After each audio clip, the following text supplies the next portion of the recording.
नमस्कार. तुम्हाला कधी असं वाटतं का की दिवसभर एनर्जीच नाहीये, एकदम थकल्यासारखं वाटतंय? असं असेल तर कदाचित आपल्या आहारात काहीतरी कमी आहे. आज आपण बघणार आहोत की फळांचे रस आपल्या आरोग्यासाठी कसे फायदेशीर ठरू शकतात.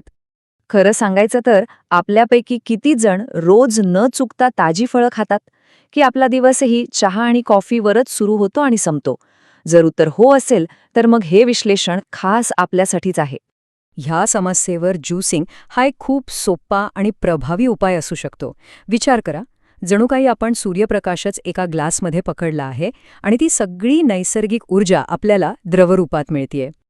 आजच्या या विश्लेषणामध्ये आपण ज्यूसिंगचे फायदे काय आहेत, त्याबद्दलचे गैरसमज कोणते आहेत आणि सर्वात महत्त्वाचं म्हणजे ते योग्य पद्धतीने कसं करायचं हे सगळं सविस्तरपणे जाणून घेणार आहोत. चला तर मग सुरुवात करूया. कल्पना करा, एका ग्लासमधली बाग. हो, फळं आणि भाज्यांचा रस आपल्या दिवसाची इतकी ताजीतवानी सुरुवात करू शकतो की विचारू नका. पण हे ज्यूसिंग नक्की काम कसं करतं, म्हणजे यामागे नेमकं विज्ञान काय आहे? चला तेच आता सोप्या भाषेत समजून घेऊया. इथे बघा, अख्खं फळ खाणं आणि त्याचा रस पिणं यातला फरक स्पष्ट दिसतोय. रस प्यायल्याने काय होतं तर त्यातलं फायबर निघून जातं आणि पोषक तत्व थेट आणि वेगाने शरीरात शोषली जातात. जणू काही एक जेट स्पीड न्यूट्रिशन डोस मिळतो आपल्याला. आणि ह्यामुळेच आपल्याला अनेक फायदे मिळतात, जसं की आपली रोगप्रतिकार शक्ती वाढते, त्वचेवर एक नैसर्गिक चमक येते, पचनक्रिया सुधारते आणि दिवसभर आपल्याला एकदम फ्रेश आणि उत्साही वाटतं. आणि एक आश्चर्यकारक गोष्ट सांगतो, तुम्हाला माहितीये का, दुसऱ्या महायुद्धाच्या वेळी जेव्हा इमर्जन्सी असायची तेव्हा नारळ पाणी थेट IV ड्रिपमधून दिलं जायचं, कारण त्याची रचना आपल्या रक्ताच्या प्लाझ्मासारखीच असते. केवढी मोठी शक्ती आहे बघा या नैसर्गिक द्रव्यांमध्ये. पण थांबा, प्रत्येक गोष्टीच्या दोन बाजू असतात, बरोबर? ज्यूसिंगबद्दलही काही सामान्य चिंता आणि प्रश्न आहेत, ज्यांची उत्तरं मिळवणं खूप महत्वाचं आहे.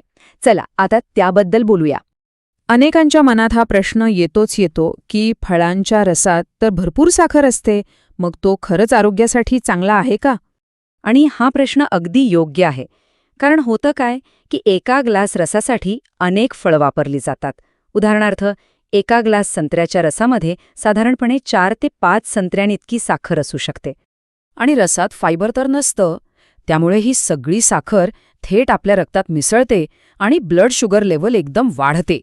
हे जर रोजच होऊ लागलं तर ते आपल्या आरोग्यासाठी नक्कीच चांगलं नाही. म्हणून एक गोष्ट लक्षात ठेवणं खूप गरजेचं आहे. ज्यूसिंगचा उद्देश फायबर मिळवणं नाहीये.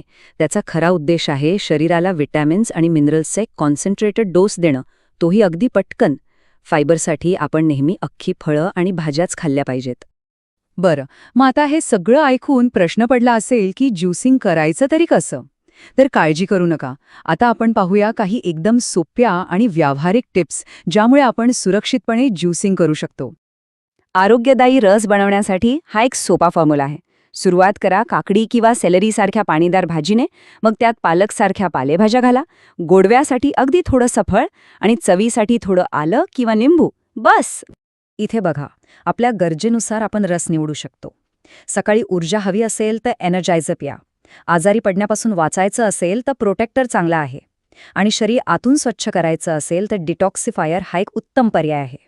आणि ज्यूसिंग करताना हे काही सोपे नियम नक्की पाळा. सर्वात महत्त्वाचा नियम म्हणजे 80-20, म्हणजे रसात 80% भाज्या आणि फक्त 20% फळं असली पाहिजेत. आणि हो, रस नेहमी ताजा प्या. चला आता आपण या सगळ्या माहितीचा सार पाहूया, म्हणजे यातून आपण अंतिम निष्कर्ष काय काढू शकतो ते समजून घेऊ. तर एक गोष्ट पक्की लक्षात ठेवा, ज्यूसिंग हे खूप पॉवरफुल साधन आहे, पण तो काही जादूचा उपाय नाही. आपल्या रोजच्या चांगल्या संतुलित आहाराला सपोर्ट करण्यासाठी ज्यूसिंग आहे, जेवणाची जागा घेण्यासाठी नाही. तर मग आजपासून आपल्या आरोग्यासाठी कोणता एक छोटा पण ताजा बदल करणार आहात? आणि हो, तुम्हाला कोणता फळांचा किंवा भाज्यांचा रस सगळ्यात जास्त आवडतो हे आम्हाला कमेंट्समध्ये नक्की सांगा. आजच हील विथ सोनालीला सबस्क्राईब करा.